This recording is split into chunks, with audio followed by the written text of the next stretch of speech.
Hey, welcome. We're at Hilton in downtown Tampa, and I am with the future he's young superstar Drake back at the house here at Alessi's promotion, man. Yes, sir. Welcome back, man. You just fought now a while back. Yep, a couple months ago, just trying to stay active. This has been almost a complete year since I made my professional debut, and it's been great. You know, 6 fights in 1 year. We're talking about, we don't see that no more. Not in today. A lot of fighters start like that. But once they get a little taste of that enter and those little belts that you need to get known in those rankings, you start laying off. How you stay away from all that? Well, I think it's just real important to keep the future in mind whenever you're starting your career out. And so we want to stay active, and my promoter, Phill Alessi, has been fantastic with continuing to keep me active. So, you know, I've fought on 2 different promotions with the Alessi promotions for 4 bouts, and then M&R promotions down in South Florida for my 3rd bout. So, you know, we have opportunities to fight on other cards, but we're staying pretty active, just how we're doing it. I remember your pro debut. I think it was right here. It was. And people came back from hometown. I mean, from school. Absolutely. I mean, you've had a fan base even before you broke the ice on your first pro fight. Yes, our community up where we're at is very close knit. You know, it's definitely a little big town, and so everybody knows each other, and it's all about family and friends there. So that's what we try to bring anytime we come down. It's about an hour and a half north of here, Citrus County, and yeah, it's fantastic. Just a real big family. So I'm real appreciative for all the fans that come out and help support me every single time that they do, and we're planning on having a good turnout this fight as well. And now, man, listen, man, and during these 6 fights to come up, yes, you have shredded. You still weighing the same, but man, you look like you lost weight, but it's all muscle, man. Yes. What's been your work ethic, man, and the consistency in the gym? We stay real consistent. You know, up where we're at, we have our own boxing gym, the Citrus County Boxing Academy, and so I'm allowed. I can stay active up there, at least maintenance my body. And but to get the work that's required to do this professionally, as a professional, we have to travel. So we travel out to Mineola to JT James Taylor out with Technique Boxing, and then we also started recently coming down to train with Jesse Thompson and Rick Sabatini. They have a boxing gym, but it doesn't have a name. But it's good work. So we have to travel. That's the biggest thing. And as far as work ethic, we're always on the road. You can ask just about anybody that's close to us. They know we're always moving. Always and, you know, moving. We have one to. thing is stepping out your comfort zone. Absolutely. When you go out there and you're sparring and you need to do that. I mean, that's something that your opponent may not know. Nobody knows, but it's something that you're keeping on point and consistent, because that's what's getting you in better condition. Yes. And along the way, who you've been working with that been helping you out, guys? We have a few different sparring partners that we train with. Some down in St. Pete, some out in Orlando. You know, notable professionals that up and coming professionals, people, veterans as well. You know, Michael Coffey out in Orlando is definitely a notable professional. David Garcia is an up and coming heavyweight professional as well. And then, of course, Mike Misa and Imran, they're down here in St. Pete. Those guys are great as well. So we get some rounds in every now and again. So and that's just the tip of the iceberg. So we get around. You have to get good work, especially as a heavyweight. So we got 6 this year, man. Yes. We'll get another 6 where you'll be carving up. The heavyweight division is tough. Yes. It's always been. But now finally we're getting fighters with recognition. We're getting good fights. Absolutely. What do you think about the new promoter, Turkish, coming out here, Gocharski? I think he's breathing some life into the sport. It's definitely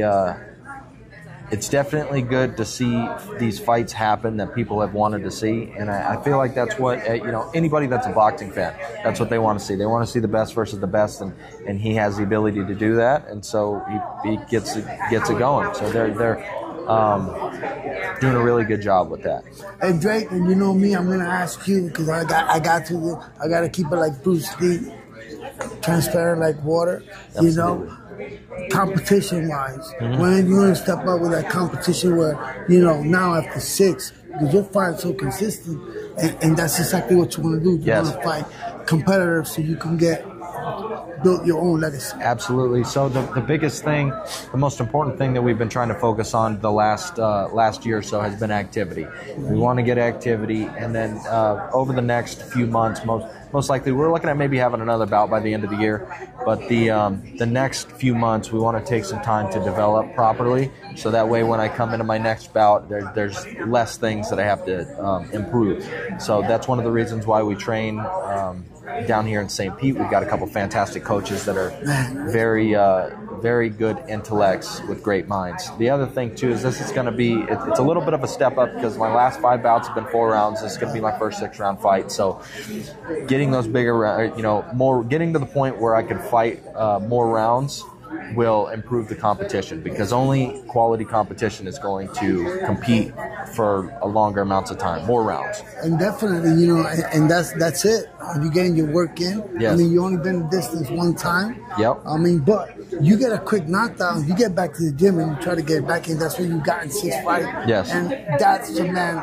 Fans want to see that, and we enjoy watching you in the ring. Yeah, you say this is going to be the next Tommy the Duke Morrison. I call him the 8th wonder of the world. I think I'm wrong a little bit. It's probably where I'm standing. But listen, man, as far as Phill Alessi, man, now he's been consistent bringing awesome fights. Man. Absolutely. Yeah, so Phil has been a blessing as a promoter. I can't express that enough. So, and that's an understatement. So he's been fantastic. We have a really good relationship, and it's only developing better. So, and you know what? It's a big weekend. It's Independence Weekend in Mexico. I'm gonna get it off from Drake Bank because it's pouring outside. We're trying to buy some time for the champ here. Berlanga versus Canelo, man. Yes. Talking about power. You know about power. Absolutely. Both men with power, but Berlanga is a 168. What's the difference when you're not playing catch-up weight and you're still fighting a veteran bull, or you're a hungry bull just coming at him? I think it's always important to proceed with caution, right? You can't underestimate veterans, and it's not that Canelo isn't even a veteran that's been inactive. He's a veteran that's been active the entire time. He lives boxing just like a lot of us do, and so that's not to be underestimated by anybody. So that's just. Is it? You me. think you're a little to the hype? I think it's there. What do you give? How many rounds? We'll see. It's going to be really difficult to. I think it's going to be difficult for Berlanga to compete with somebody with that much experience, that much strength, and that much power. It's going to be difficult, but you never know. You know, boxing's one of those sports that it's hard to predict, but it's going to be hard for that. And if he does it, then fantastic. It's going to be a fantastic upset. I think most people are looking forward to Canelo doing what Canelo does best, which is either stopping somebody or knocking them out. But if he doesn't do that and Berlanga ends up taking the win, there's going to be a lot of people that are very happy. I was just looking at the statistics as far as like Mexico versus Puerto Rico. Whenever they have those bouts, I think it was 70-79 Puerto Rico is winning. So this guy know more than me. I just seen it today. I just seen it today. 70, what was it? 79? I think it was either 70 or 72 to 79. 79 goes to Puerto Rico. That's just what I've seen. I don't know if that's accurate or not. And I remember battles like of course the Gomez and Salvador Sanchez, but before that, man, back in the 70s, they used to come in the ring with their favorite musical instrument. And it was awesome. But then you have Trinidad when he fought La Jolla. That was another. Absolutely. The last Puerto Rican battle that I saw. Both O's. Canelo has lost, but he lost to a bigger guy. He lost to a lot bigger guy that's very skilled. You know, Bivol is that he's not somebody to be messed with. That's for sure. He's probably going to dominate that division for a long time, and I think most people would agree with that. He's a very good boxer. He is. He's very smart. Yes, he is. And hey, listen, I can't wait for Saturday. You heard from Bank.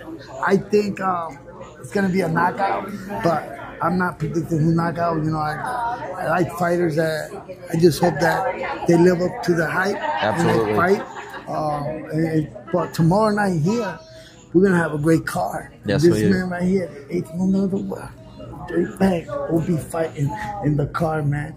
We'll be making his 6th fight 1 year. So, you know, he's been with the program. Thank you so much for talking to me, man. I can't wait to see you out there doing your thing. And you guys, man, y'all can still hit my at Beast Boxing Tiger or Alessi's promotion. Tickets are still available. And come out here and support our fighters. And, yo, keep punching. And God bless. Yes.